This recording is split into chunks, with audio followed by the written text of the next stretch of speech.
everyone. Thank you for joining us for another episode of Scranton Talks. My name is Luz Cabrales, and I'm the co-founder of the Independent Film Creative Hub. And with today we have a very special guest, but before we introduce her, I just want to let you know that we're very excited to be bringing you this Scranton Talks through our social media platforms and live on ECTV Channel 19. You can also see it on our YouTube page. Once this is displays, we'll be announcing more content soon for all creators to connect with and collaborate on great projects around here. And I'm Desiree Zielinski, and I am also the co-founder of the Independent Film Creative Hub, and I also run NEPA Film Society, a local filmmaking community here in Northeast Pennsylvania, and I'm also the organizer of the Mystery Box Film Challenge. And tonight's guest that we have here on Scranton Talks is Tara Gadomski. So we're so glad to have her here tonight. Yes, we're very excited. Tara, I've known her for quite a bit, and just as a professional, she is amazing. A filmmaker, actress, writer. So we'll be talking a little bit more about that. But before that, we have a few things that we want to introduce her. So go right ahead, Desiree. Yep, Tara is local to the area. She's living and working in the Philadelphia area currently, and she's an actress, writer, and director. She received the 2019 Sundance Knight Fellowship. She is a filmmaker, actor, journalist. In 2017, she was invited to the Sundance Institute Screenwriting Intensive in Philadelphia with her feature-length screenplay, Mother Mary. And then with the fellowship, she did a couple short films called Signs of Aging, which was her debut as a writer and director, which celebrates diverse women over 40. And in 2020, Tara wrote and directed, edited, and produced another short film, I See You Now, which sets on video calls created entirely during the coronavirus lockdown. Some of her screen acting credits include Orange is the New Black, Emergence, The Blacklist, and Blue Bloods. I like Blue Bloods. That was a good show. She regularly works as a journalist for the BBC radio programs In the Studio and Outlook. She also teaches improv to students in Philadelphia public schools through the Unscripted Project, and has helped create training and fundraising videos for several other nonprofit organizations in Pennsylvania. So it's quite a resume. It's definitely quite a resume, and we're very excited to have you here. But before we get into talking with Tara, I want to show you her. We have two trailers for two films that she did, and then we can talk a little bit more about that and her journey as a filmmaker. So we are going to show you her first demo reel right now. Trailer. The woman has lines around her eyes and mouth and the hyperpigmentation or age spots that we talked about earlier.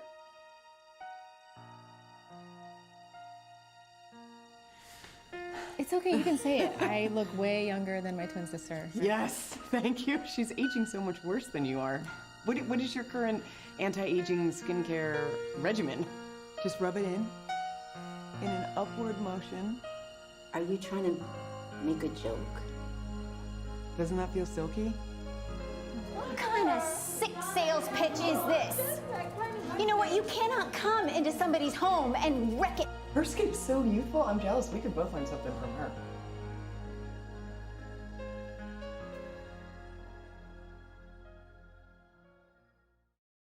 How you holding up down there? Well, I'm holding up just fine. I'm more concerned about you up there alone in New York with all those people. Dad, I'm not alone. Amanda's here. You know that? We live together.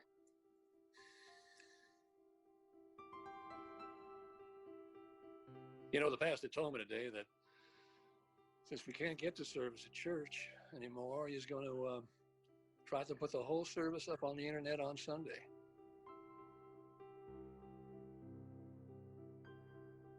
Nobody hates you, Jess. I'm a gay woman from the widest part of the Bible Belt, living with my girlfriend in New York City. Jess? Come on, Jess.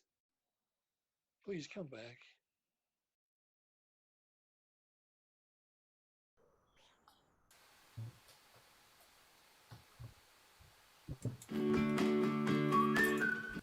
Wow, that was great. That's really cool. I'd like to say Lou's worked on both of those films with me too, so please. I did, and I had a lot of fun. But I mean, again, I know, I'm working with a professional, so that was really good. So you're a professional. I needed help, a lot of help on both of those, and you really helped me out. So well, that's really great. We'll get a little bit into that in collaboration because it's a great example of how we can make great projects around here. But I'll leave it up to Desiree. She's going to start the show and go from there. Those two films look really great. Yeah, they look really great, Tara. And then our first question to start off is, how did you get started in filmmaking, and what was your journey like into that? A little circuitous, I sort of came to it a little bit later, a lot later, I guess, in life. I had originally studied international affairs and journalism, but had always loved acting. But, I think a lot of times, like I grew up in, as you said, northeastern Pennsylvania, actually in Lake Ariel, in a very small part, Wayne County. I went to Western Wayne High School, and I didn't know anybody who was an actor or a filmmaker. I mean, it was just unheard of, right? But I really liked doing anything I could, in acting and sketches. And my sister would put on plays in our backyard and things like that. But I didn't think it was any kind of possible career choice. So I went into international affairs and journalism, which also was kind of out there as well. And I was working for the BBC and actually was in London in my late 20s and thought, I just can't not do this anymore. I really wanted to do this my whole life, and I'm living in London, and this is the best place to study theater in the world. So I went back to school at 28 and studied acting, and so I have a fruit fly in my right here. So he's a fly because he's the drama queen. The drama fruit queen, fly, right? trying to get in the. Anyway, so I went back to school and I started as an actor, and I worked for a while in London in theater. Came back to the U.S. and did a lot. Got into film and TV. Where slowly and finally started booking a few smaller roles in TV shows.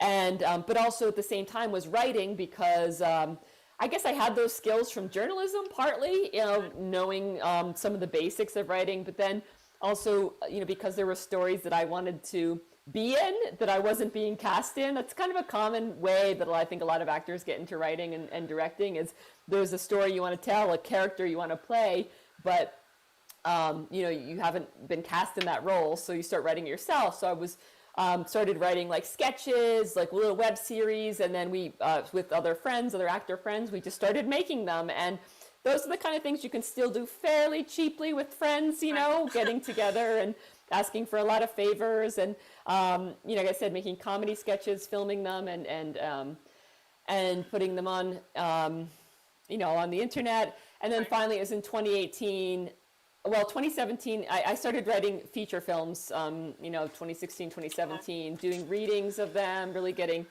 a lot of feedback. And when I first got into the Sundance Screenwriting Intensive in 2017, that was before I had the Knight Fellowship, I thought I really got to start directing to really be taken, to really take this to the next level. And so that's when I directed my first short, Signs of Aging, which Luce helped on.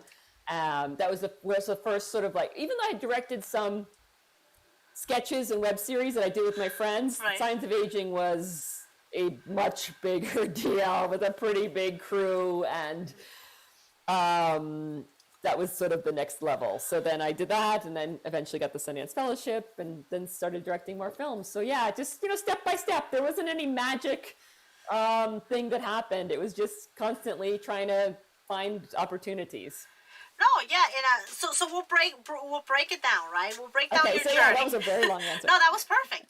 We'll break it down, and we'll start with because you got started in journalism, right? Mm-hmm. And now how you said, I want to do a little bit this. Now, did you do any theater before you did any on-screen work as an actress? Absolutely, yes, because where I trained in London, and it was a very theater-based training. It was a drama school. It was very theater-based. Wonderful thing about training in London, too, certainly at that time in the early 2000s, it was not expensive. A lot of education was quite subsidized then. So I was able to study at night and work during the day. Then I started, doing so much fringe theater, in London, and it was great because we would do, put up. There's in London a lot of theaters above pubs, so I'd be in a play above a pub. I was at the Edinburgh Fringe Festival with a new musical that I helped write with some other people. I worked at an amusement park outside of London as a flamingo, which is a form of theater, its own interactive theater. Right. That was probably the hardest job I've ever done. That is no joke. That character work is no joke.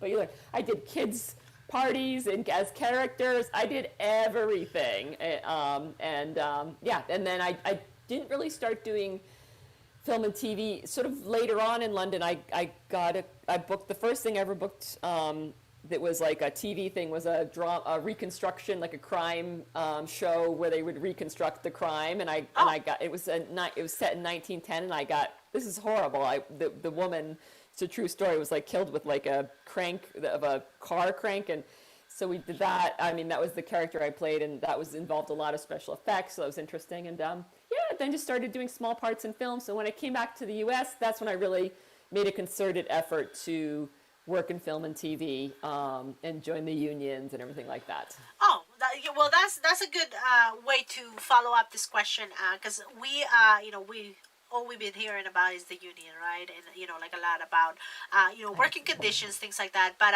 without getting into much of that, just trying to get into the union, right? We have a lot of friends that are actors, actresses that are trying to make. We have a couple people who are like trying to work their way into SAG, and kind of maybe want to explain like how's the process of getting a membership in SAG. Right, correct. Yeah, absolutely great. Yeah, and that's a great goal, and I definitely had that goal myself when I came back to the U.S. There's several different ways to do it. I would say too that like a lot of the advice people give is don't in a way get in too early, because once you're in SAG-AFTRA, you can't work non-union. Right. So once you're in it, you can't what's great about them is they have all kinds of contracts, so you can make your own things, make your own projects and things like that, and still be under a SAG contract. It's not a huge burden financially for producers to make a SAG film at all, to be honest with you. But it's a lot of paperwork, but that's not a huge problem. As Luz knows, Luz, I gave her a lot of the SAG paperwork. But so there's several reasons, but I would say don't get in too early. Like in a way, like do like non-union films and student films until you feel like comfortable and have like built a few until you build comfort on screen. Because once you're in, then if you're auditioning for SAG films and TV and commercials, you might be auditioning with people who have had years of experience, decades of experience. So you want to make sure you're ready to join the union. And I want to say that that's it doesn't mean that it means you're good in your union and not good at all. It's just a matter of like, it's an apprenticeship, right? Just like it's a trade. It actually is a guild, the Screen Actors Guild, right? That's like a trade, just like in the old days with like sorry, I'm getting so excited. SAG makes me emotional. No, it doesn't really, but we want to be excited, and we want to be excited about what you're doing. So this is great. So I would say, so make sure you're ready. It's not about being good or bad. It's just about having the experience so you can be auditioning with people who have had years, decades of experience, if that makes sense. No, that definitely makes sense. And so how do you get into that? So you want to be an actor, you want to be an actress, right? You start doing a little bit of independent film, maybe some commercials, anything, normal. Smaller. And then I heard that, do you need a manager? Do you need an agent to kind of get you into that? Or can you do it alone? Yes, and the thing about acting is there's like literally no playbook. It would be so much easier if there was, right? Like any other career, like there's a ladder you go up. There isn't. So it's yes and no. I mean, certainly agents and managers, which have both, give you some access to auditions and projects that are harder to get access to without, but it's not impossible to. So just to go back to how you can get into SAG too, with like, so if you're doing, let's say you're doing projects, which is great, like around Scranton, there's so many fantastic projects going on. You have such a great community of people honing their craft, you know, doing short films and even feature films and commercials in the area that they're honing their craft. So like, okay, I'm ready to join SAG because I really want to be doing this. You can get into SAG without a manager or agent. It can be a little costly because I think the initiation fee is a little expensive now. It was less when I joined, but you know, you can save up for that. That's another thing you can be doing while you're honing your craft. And then there's a couple ways in. If you book a SAG job on a particular level budget film, then that will be the producers have to file some paperwork saying we hired this non-union actor because they're the right person to do this. And a lot of times that will happen in areas like Scranton where there aren't a lot of, you know, union actors, and so you get like, you know, you get in that way, booking a principal role. But that's kind of like, you know, still a lottery. That's kind of hoping you might get this principal role. Another way, and this is the way I did it, is I did background until once you do 3 background jobs as a union actor, then you are eligible to join. That is hard work. I mean, I had a little strategy. The way I did it for about a year, and at the end of the year, I made it. So you have to, so how this works is, and stop me if this is getting too inside baseball. Okay, this is perfect. So you can, so the union has to hire, depending where they are, you know, has to hire a certain, like if they're in New York City, they have to hire union background, and then after like X number, they can hire non-union because that's cheaper than non-union. But they have to hire, it's like 50 or 100, or I can't remember the exact number. It's depending on the budget size. Right. And then if you're within certain miles of New York City, you have to hire that number. But if you're outside of a certain zone, right, and I believe Scranton is one of them, you can say, you know, a production can say, like, we don't have enough SAG-AFTRA actors in this area to hire as background, so we'll hire local actors who are non-union and give them, it's called a voucher, and everybody wants the voucher, the SAG voucher, which means you are working that day as a union actor. So you get all of the benefits, the same pay and everything like that. And after you've done that 3 times, you get those 3 vouchers. When you've worked as a SAG background actor, then you're eligible to join. Again, I wouldn't do that until you're like ready to work as a principal actor. And I think I've seen that. People will get in as a background actor, but like they haven't really done the principal work speaking, and they're not quite ready just with the experience. But if you're doing the background, so I was doing the background strategy. So I got one in Honesdale, which was like my Blue Valentine. I bet you other people are listening here got their one of their vouchers on Blue Valentine. Yes, beautiful. I got a voucher on New Jersey. I got 2 more vouchers on New Jersey, working in a film where they needed a particular. That's the thing. If they need a particular skill or something like that, sometimes they'll hire a non-union background. So I did everything I could. I worked with a lot of non-union and jobs, you know, if $80 for 10 hours, it was horrific, but trying to get these vouchers. I did it for a year, and it wasn't just about, I will say this, it wasn't just about the vouchers, because I was also learning how to be on a huge set. Right. You know, like I did many days of background as a non-union background actor in those days on Boardwalk Empire with Martin Scorsese directing. Yeah. Now, you can't say I didn't learn something. Now, it's not like he was coming out to me and saying, like, let me show you how this is done, Tara. You know, I was background actor number 2, 4, 3 or whatever. Correct. However, I still could see him work. I could see the rest of the crew work. I could see, you know, Steve Buscemi, how he was doing his role, like, you know, and how he was preparing as an actor and things like that. So if you do it with a sense of purpose, and don't get involved in the sort of like negativity of it, because it's really hard to be a background actor. You get, you know, treated the worst. I mean, honestly, you get treated worse than like physical props, you know, seriously. Right. And not by everybody, but you know.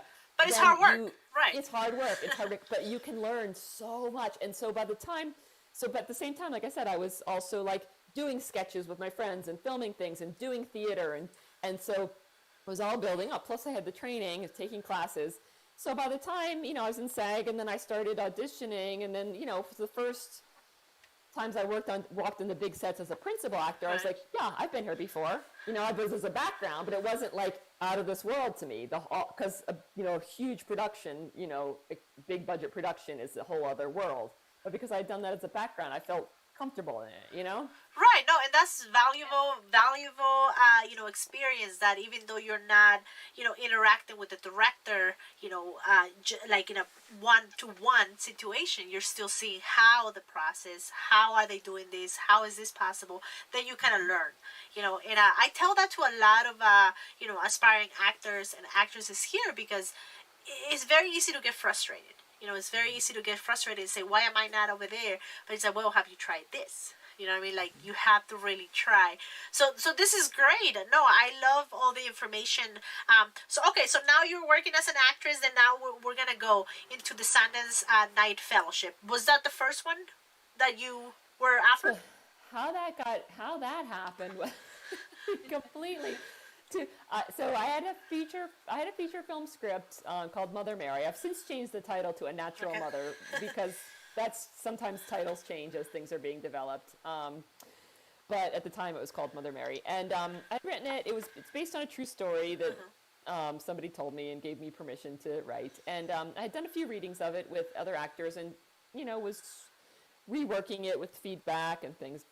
And I cannot lie, it was completely luck. I was like scrolling through Twitter one day and saw that Sundance, I was in Philadelphia at that time, then that Sundance was coming to Philadelphia, and this was 2017, to do they were going to select 10 screenwriters and workshop their screenplays. This was the screenwriting intensive.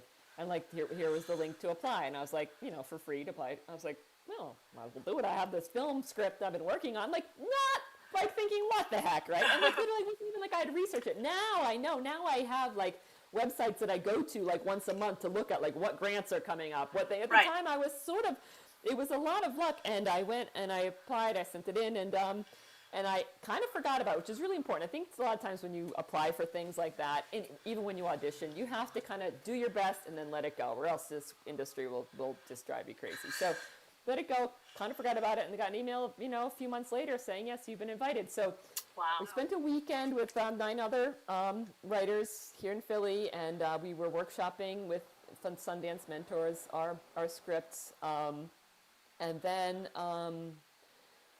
the following year, it's sort of in 2018, I kept in touch. This is the thing. I shouldn't say it wasn't just like magic. So after that, I kept in touch with all of those people. Not only that, I got the group of 9 of the 10 of us that were screenwriters in Philadelphia.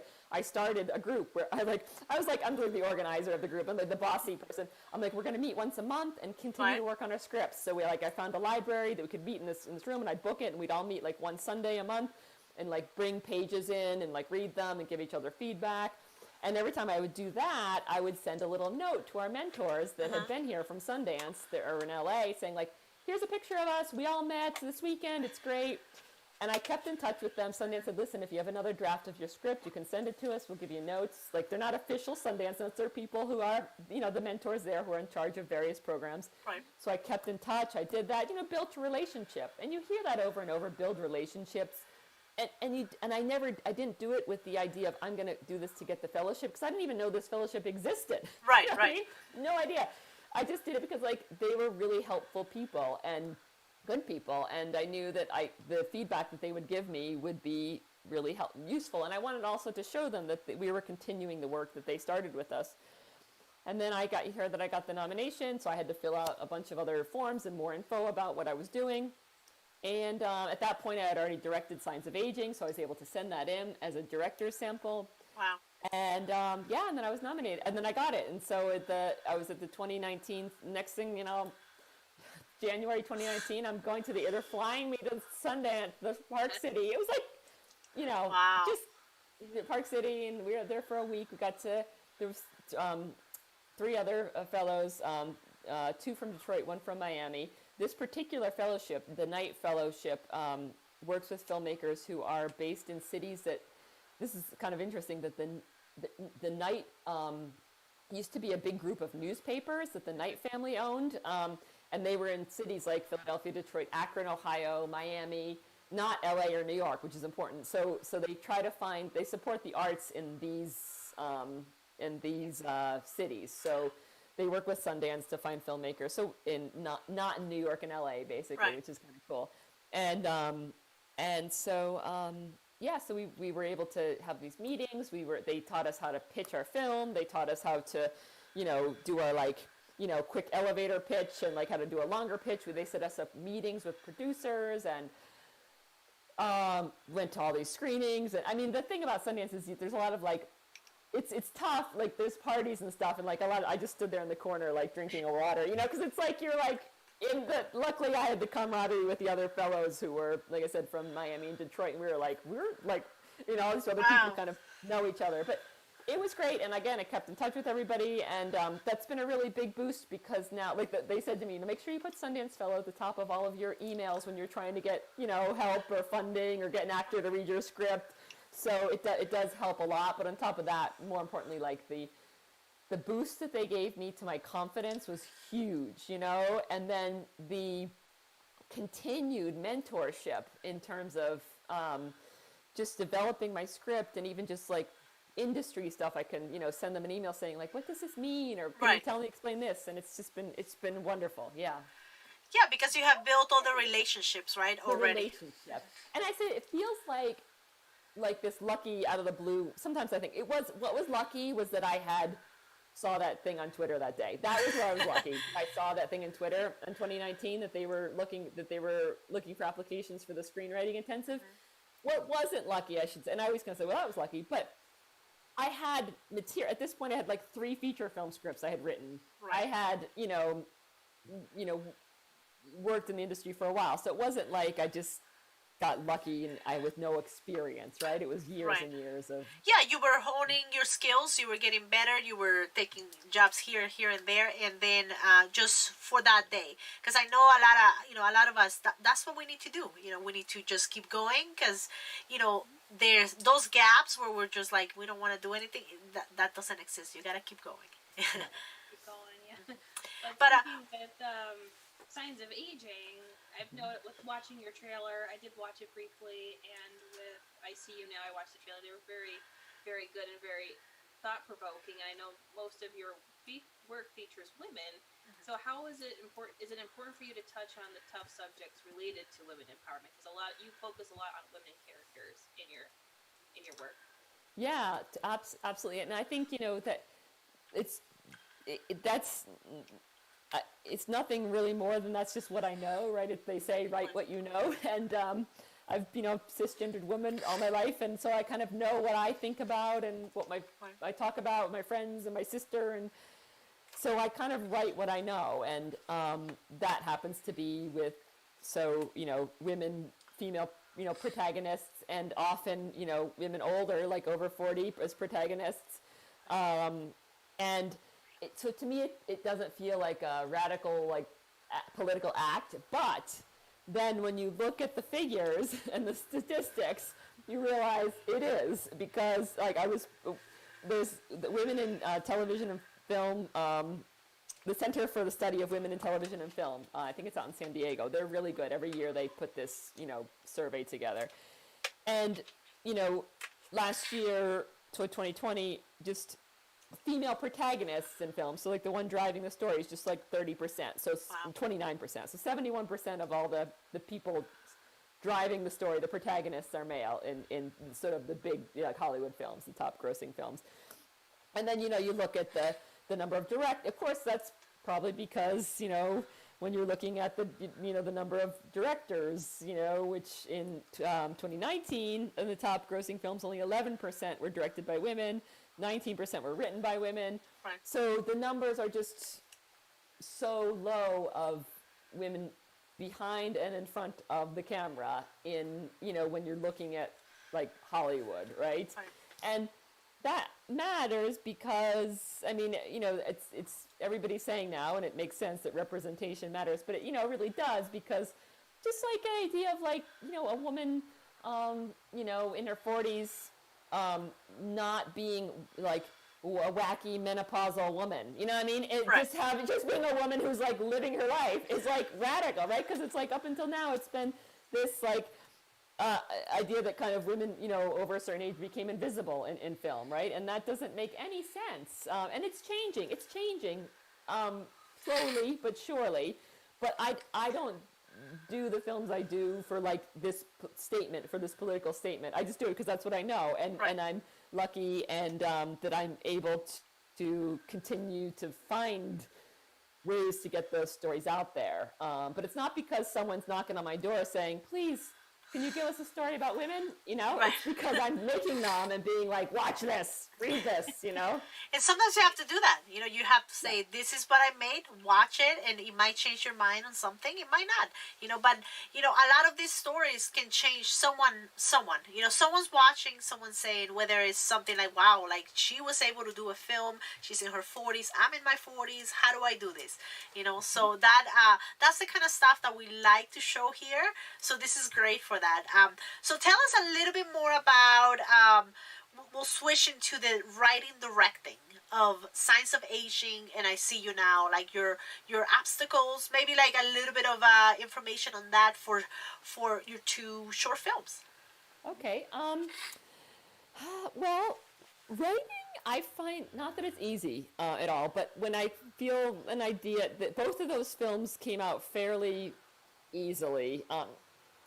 It's never easy, but they were ideas that I had, and I was able to sort of write them really quickly. I always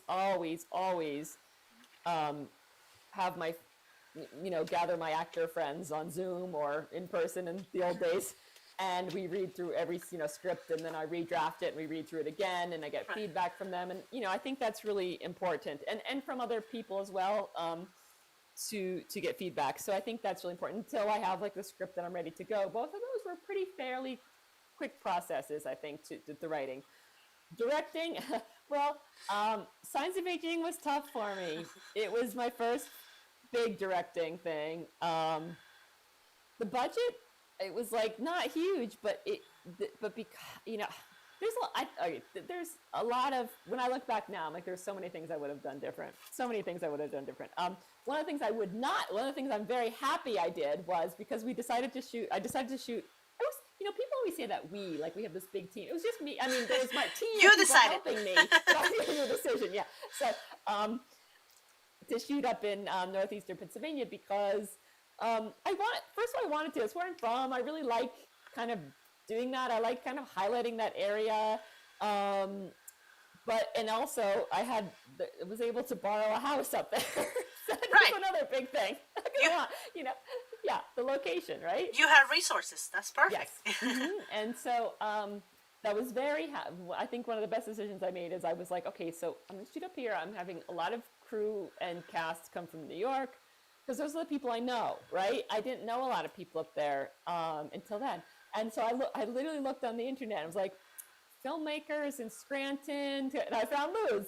And I was so excited, and I sent an email being like, I'm making this film up there. Do you want to come and help, bring some PAs and some production assistants? And oh my gosh, she just pulled out all the stops, and it was a huge help to me. And so I think that was really good, having people local to be involved. And then I was not direct. I know how to direct actors. I feel really comfortable saying to an actor, this is kind of what we want from this thing, from this character, from this scene. I don't know lenses and, I know a bit about angle and color, and since then I've taken a lot of courses to that. So because to shoot a feature, you can't kind of just wing it. Right. I need to, so I'm actually just finishing a course about visual storytelling to directing and making a lookbook. And I've learned a lot more about lenses and colors then. But my friends who are editors and director DPs and stuff, saying you don't have to know what lens to put on, but you have to know what you want to see, and you have to be able to tell the DP what do I want to see, and then they can help you with. They do the technical part of it, right? Yeah, right. Exactly. But I struggled a lot. There was a lot I learned on Signs of Aging, a lot, because, like I said, I was very comfortable with the actors, but I think but less comfortable with the technical side. And I think the biggest thing I learned from all that was sort of, I think I kind of let when you're directing a film, and producing, I said producing it as well, you're juggling a lot of personalities and egos. And there was so many amazing people that worked on it, and I loved it. And then I obsessed with like the one or two people who weren't happy. Right. Unfortunately. Instead of the 29 people that were enjoying the process, and I was like obsessed with like, why isn't this one person loving every second of this? Right. And then I took that on board to be like, oh, I must be. And so I would say like, you've got to focus when you're directing, especially like a first time like that, on like the bigger picture. Like, what are you making? You know what you're making. And if 28 people are happy and like one person's grumpy, focus on the 28 people. You know what I mean? It's not the one grumpy person is their issue. It's not you. But I made that mistake, I think, on Signs of Aging, so that I didn't have like as much fun on those 2 days as I should have. You know what I mean? Because we were it was it should have been a joyous occasion, and it was in many, many ways, but I got too in my head. Yeah. No, I totally understand. I mean, I had those times where I'm making a film and someone's not happy, and I'm like, why? Like, I'm trying everything, and you do get caught up in that, and you get caught up in the moment, and then you forget why you're there. So it's a really great advice to say to someone. I mean, you're already making the whole film, the whole aspect, everything, all the aspects of the film. And for someone to not be happy, you should not let that say that they're not happy because your work is bad. They might be having a bad day. They might not be, right for the project. But it's very good to that you bring that up, because I have had those, I still do, once in a while. It's like, oh, why is this not happening? So it's good to know that, you can share those feelings, with someone who's done that. Yes, and I would say that's a really good thing too, Luz. And I did have that on Signs of Aging. I had you. I had a few other key people. You remember, my AD Lauren, the producer and production designer Penny, right. The VP Lisa, and they had my back. All of you had my back, that I could go like to. And I think you really need those people there have your back when you're directing. Yeah. No, and it's okay. It's okay to go through that process. As far as Signs of Aging, just to put that out there, I mean, that was a very exciting moment, not just for me to help on that film, and like, I'm used to doing like the technical part of it, the camera work, all this stuff. But one thing I love is, and it's gonna sound bad, is the process of it, like the paperwork and all that stuff. So I really did like that, and it was very nice to just stay behind and just see it happen. Just like you said, like sometimes you just want to see it happen and be like, how is this going? And then I got to meet a lot of people, a lot of creative artists that were there doing the same thing that I was doing, and it kind of felt like home. Right? Because everybody was so excited, and I know that, the people that I brought in got opportunities to do other things after, and now they could say, well, I've been on a real set, I know how to do this, I know how to do that. So as far as collaboration and just being able to form those relationships is very important in this world, in this filmmaking, little community. And then again, I know that I have worked with Desiree on other stuff, and now we work on some films together. And so it's sort of like, like a nice, I guess, the circle of filmmaking life, right? You just keep recycling the same people, and then you put the ones that don't want to be part of it aside, unfortunately. Yeah, it's like, that's the idea, right? Just kind of be the people you want to work with after a while. Right, that you don't want that in your life, because we already have so much to juggle, that you don't want the negativity, to impact, although sometimes that impacts your work, and then you make better work, so it's good and bad. But as far as that, I know we were going to check to see if there was any questions on our social media. If not, I know that Desiree had a couple questions while I look through the social medias and do that. Tara, you've been getting into directing and doing the filmmaking in the process. Are you working on anything new currently? Yeah, I've had some really exciting developments on my feature film. That's the one that Sundance had supported and development. And after many years of rewrites and notes, it's at the point that it's ready to be made. And one thing I was sort of lacking on was like how to fundraise for this, and even really what the budget would be, because a feature film, 106 pages, and also I'm trying to get sort of 2 name star roles, in the lead roles, so who might require some more money. And so in March of this year, I applied for a grant from the Scribe Foundation, which is a filmmaking foundation here in Philadelphia. They have a fund called the Independent Media Fund, and what they did is like they will give you a grant if you were saying like I'm in the development of this film and I need to do X, So I said I need to make a budget for this film, and I don't know how. I need to like hire a line producer who has experience, to do this. So I got a small grant. Found a line producer who was willing to do it for again. This is like where, this is where it's great. Kind of, I hate being outside of New York and LA. It's hard. People, in Pennsylvania want to support Pennsylvania filmmaking, and so I don't think you should be working for no money. That's not all. I think we should all try and pay people whenever possible. I haven't always done that, and I wish I did, but now I always will. But I think that, sometimes if you're willing to help, support Pennsylvania filmmaking, you might, take a smaller fee. So she was able to do it for a much reduced fee. She's a very experienced line producer. Oh, very cool. So we put together a budget, which is still modest for a feature film of $1 million. So now it's like quite a goal. I'm like, I'm going to raise $1 million. Like I feel like what's his name? In $1 million. It's what is Austin Powers, right? I think it is, yeah. Yeah. So because again, for like a feature film, that's kind of not right. That's not huge, but it's humongous for me, and it's humongous for a lot of people.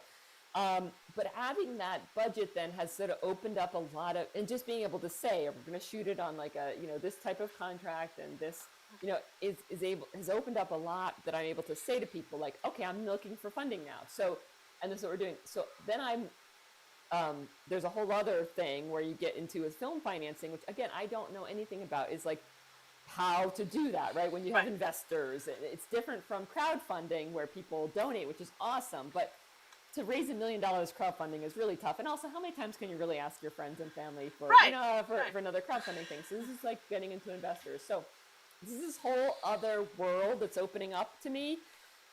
Because I have this line producer, I was able to get a little help on that. I took a bunch of free workshops myself to learn about film financing.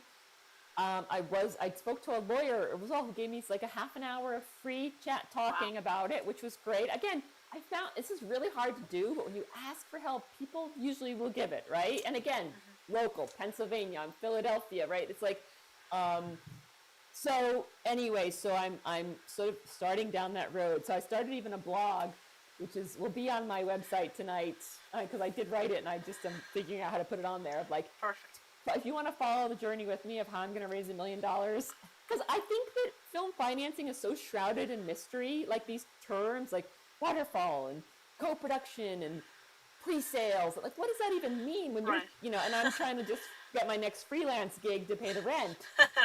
What? Like pre-sales? I don't even know. That sounds like too much. Obviously, you need help. You need lawyers. You need a producer that knows how to do that. But I'm starting on that journey now. So if you want to follow along, I'm starting the blog, like how to raise $1 million for a film. And we're going to put up the website at the end. Cool. So pay attention. That way we can make sure to follow that and to help you on your journey, because again, we are in an area where there's so much talent, and like you said, but sometimes people don't ask. Like people, we're too afraid to ask for help, that we end up missing out on the the beauty, and also all the the relationships that we can make along the process, like along the way, just to be able to do that. So this is great. And as far as that, I do have a couple things that says on the site. So let me just pull it up. Mostly, Someone on here to talk about film financing. there you go. That's our next one, right? Film financing, Exactly. So if anyone out there knows about film financing, distribution. come over here. So we have Josh Bidwell. I'm sure you remember Josh. Josh. He says, Science of Aging was a great experience while helping on set. It was a pleasure meeting Tara and the whole cast of that film. I believe he did make some great connections then, and after that, he was doing some other good stuff. He's doing some stuff with acting right now. I've been watching Josh's stuff. Congratulations. First of all, thank you, Josh, and thank you for your help on the film, because, again, it was invaluable, all the help I had. But, I think PAs have a rough job, and to be able to, here, please, hand out the water, run and do this thing. But to do it with such great, attitude, it was great. I really liked having Josh and all the team from Scranton Films on the set. And I've been watching Josh's stuff since then in various films, because we follow each other on the socials now, and so I watch his acting. It's really great. So yeah, yes. and he's getting really he's getting better. So he did ask, what places or sites can you go look to join SAG if you want to become a member, or Great, yeah. maybe any thing that you can. So I would say too. So obviously go to the SAG-AFTRA first and get all the information, and so that you see exactly how to get a member, how to become a member, and how much the membership is. Last time I checked, I think the initiation fee was like $4,500. I think you can pay it off over time though, so it's not. I think when I joined it was like $2,300 or something. It was a lot, It's a lot, so you have to sort of save up. But in terms of if you want to do that, so there's two, couple ways I talked about is getting either a speaking role in a SAG film, right? So keep your eye on all that stuff that's that's casting, especially in the area. And so all right, so I have some more specific. I'll give you more specific, Josh. So I would if I were looking down the lens at him. There's a couple of local Pennsylvania, and also the Hudson Valley of New York casting directors that are. There's so much now happening in both those areas. So Philadelphia is Heary Loftus casting, Diane Heary and Yes. Jason Loftus. You all know them probably. They are amazing. In fact, they were just nominated for an Artios Award for Mayor of Easttown, Mayor of Easttown, right? Mayor of Easttown, Yeah, I believe so. Yeah, that's and really so- good. Yeah, and you can go on their website and register as an actor, and they will not only think of you for background but also for principal roles. So get your stuff to them, your headshot and reels and stuff like that. Here, up in the Hudson Valley, there's an HBG casting. It is, if you get it with them, and also Heidi Elkind. Yeah, Heidi Elkind. Yeah. I think I heard of her. Is it upstate New York or somewhere? Yeah, upstate New York, right? But close enough to Scranton that it's not far. I mean, Buffalo or something would be hard, but Syracuse. It's not far. That's not hard to get to No, it's Syracuse. an hour and a half.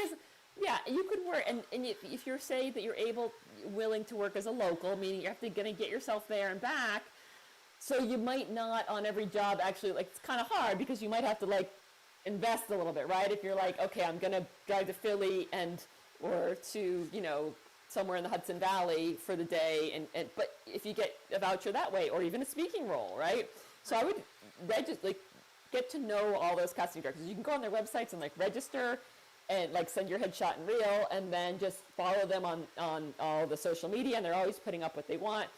The other one is, I would definitely, if you haven't done it yet, Josh, or anybody else out there, is get an account on actorsaccess.com. That's so the managers and agents work through something called breakdowns. You probably heard breakdowns. So when Blue Bloods sends out their breakdown, these are the people we need for this week.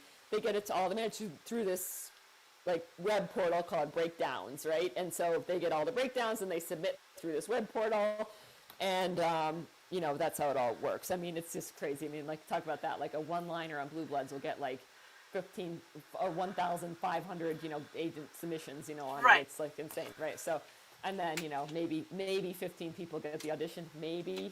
Anyway, So it's like a miracle to book anything. But so Breakdowns has there's the side thing called Actors Access, and that's pretty cheap. It's only $68 a year. Oh, wow. So not bad. You put your headshot up, you put your your resume and everything, and then they have all kinds of casting on there. So sometimes it'll be a huge project that is like, for example, like we're shooting in Scranton and we need local people in Scranton. Submit if you can work local in Scranton. And these are principal roles. And other times there'll be student films. Other times there'll be smaller productions. There will be there's a special skill you have. A lot of times you see that on there, but a lot of times it's just smaller projects too. And if you're willing to like go into New York and work on some of these projects, that's the way to do it. So I definitely get Actors Access, and it's not that expensive. So that's how. I mean, I'm still on every actor I know that's working all the time. I mean, I don't think George Clooney is on Actors Access, but all my friends who are even regularly working actors have their Actors Access account and look at it, and submit you can self-submit, so you don't need an agent to go through those. And to be honest with you, a lot of times like agents, like I'll call my agent and be like, I just saw this thing where like someone has to on like speaking Hungarian now, because I've been practicing. I'm like, someone has to speak Hungarian, like that came up recently, and she's like, oh yeah, it came out in Breakdowns too. I saw it and submitted you. But then they'll also put it on Actors Access because they know that some of those, so Actors Access, just do that. And then, yeah, that's a lot. Sorry. No, that's great, because I think a lot of us are looking for the bigger, here. But it's like if you start doing the background, if you start looking into those, access websites, I think there's going to be a lot of things. And like every film is a stepping stone, into something else. So, yeah. But so we're gonna wrap it up in a few, but the last question that I always like to ask, okay, as you say, your career started early, but as an actress, director, writer, start a little bit, your older life, right? What advice would you give somebody, or maybe a younger Tara, to get into I guess into filmmaking, or just this industry? What advice would you give to someone who's just maybe watching for the first time and saying, "Wow, that was pretty cool"? Well, I would say you're so lucky right now because of this. I mean, we are so privileged, right? Right. That, I hear that a lot, right? Like, if you have a smartphone, right, you're in, the top whatever % of the world. Even, and everybody, right? So we're so lucky to live in this time. And so I would say just start playing around. I mean, I don't TikTok or do Instagram things, but I mean, that's a whole other creative field, which is really cool. That's a whole other industry and language I don't know, but it's neat because people can be creative on there. In terms of the industry I do know, which is filmmaking, there have been, Tangerine, hugely award-winning film made all on iPhones, right? Tangerine, that was a couple years ago. I think it was a few years ago. Huge. We shot our film I See You Now on Zoom. Right? And it was set on Zoom, right? So we didn't try and pretend it wasn't on Zoom. There was a lot of drama in Zoom, and it cost exactly $14 to make that film because I had to buy the upgraded Zoom version to be able to be on for more than 40 minutes.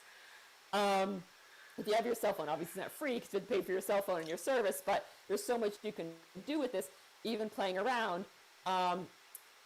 There's another thing so obviously, just so you know, most films, when you're auditioning, now we do all of our auditions via self-tape. So you audition in horizontal. Most films, you'd be filming in horizontal. However, I just shot a vertical film in the spring that I just as an experiment, because vertical films are now are a thing. They are, because people are, and I shot a vertical film, which is actually in a film. It was in one Italian film festival and one festival in Prague, which is open today. Oh, so it's playing in the Verta Films Festival, and it was just an experiment. I was like, I'm just gonna try. I'm gonna film myself walking. I kind of made it this little essay about nature and walking and but people do creative things. So like just play with it. You can play with a regular film. You can do a vertical film. You know, you might want to get, you know, a little tiny microphone to get in, which will cost like $20. You get a little clip-on mic if you really want to get it. A ring light costs the ring light I use costs $15. We're in such a great time now because the cost of entry is so low. Right. And just start playing around, and you might find, oh, I really like being on camera. Oh, I really like being the one directing the camera. Oh, I really like doing the editing afterwards. Oh, I really like putting music on. Oh, I really like doing all of them. You just find what you like, and you can find what you like through this film, because through this device. And so, you know, just experiment every day. Even if I had a friend who set herself a goal a couple years ago. She was going to make a mini film every single day for 365 days. At the end of it, she learned so much. Sometimes it was just her face, like looking around, but she learned, right? What does her face look like? What does a particular light feel like? Set yourself a little goal, make, I don't know, 10 mini films, and then see what you like. And you might go, oh, I really love that. I really don't. I like this part of it. But there's almost like, yeah, we're really such in a lucky time to be able to just have fun and experiment on this now and find out what you like. That's perfect. That's great advice. So we're gonna leave everyone with that. Desiree is gonna close out our program, and at the end, I am going to show those 2 trailers again, and then our graphic with Tara's information. All right. So.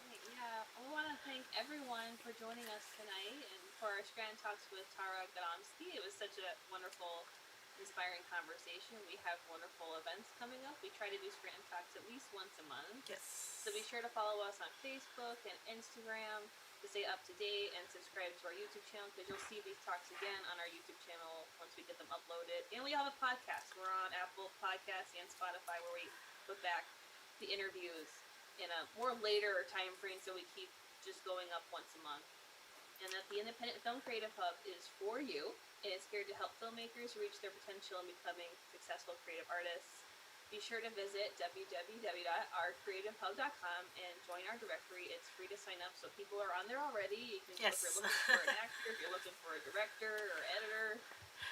Before you end, what's today's date, Desiree? Today's the 22nd. Oh, that just reminded me of something. Let me put it up there. Mystery Box Film Challenge.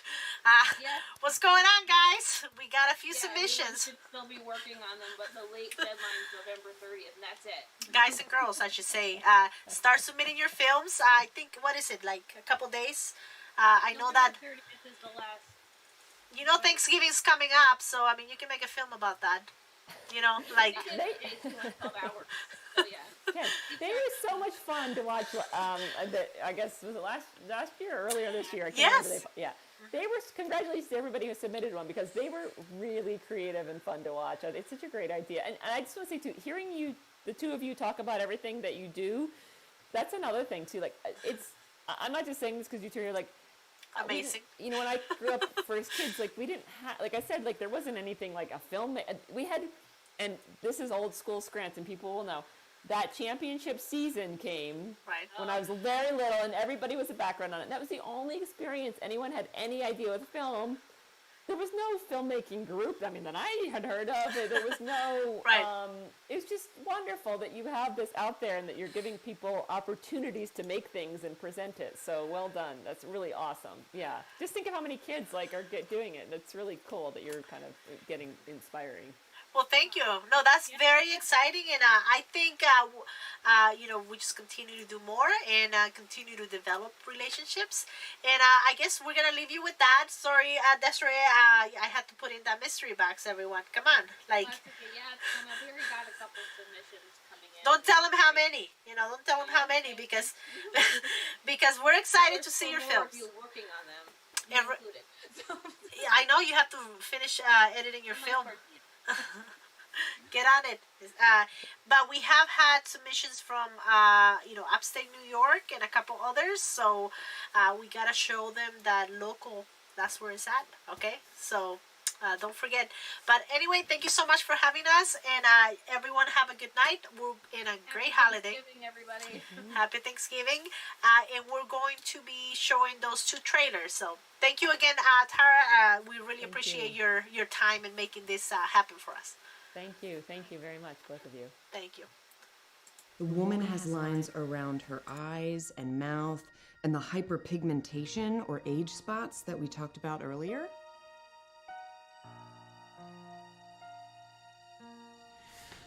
It's okay, you can say it. I look way younger than my twin sister. Yes, thank you. She's aging so much worse than you are. What is your current anti-aging skincare regimen? Just rub it in an upward motion. Are you trying to make a joke? Doesn't that feel silky? What kind of sick sales pitch is this? You know what? You cannot come into somebody's home and wreck it. Her skin is so youthful, I'm jealous. We could both learn something from her.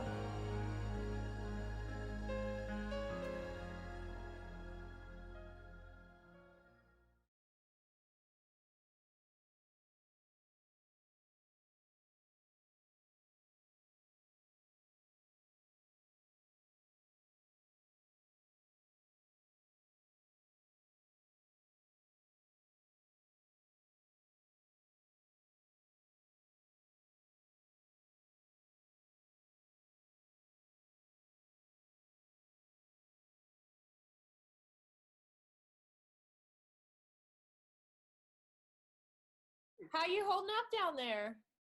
Well, I'm holding up just fine. I'm more concerned about you up there alone in New York with all those people. Dad, I'm not alone. You know, Amanda's here. You know that? We live together.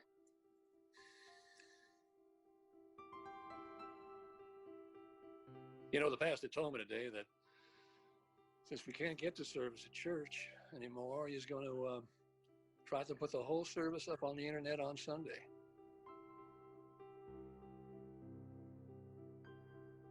Nobody hates you, Jess. I'm a gay woman from the widest part of the Bible Belt, living with my girlfriend in New York City. Jess? Come on, Jess. Please come back.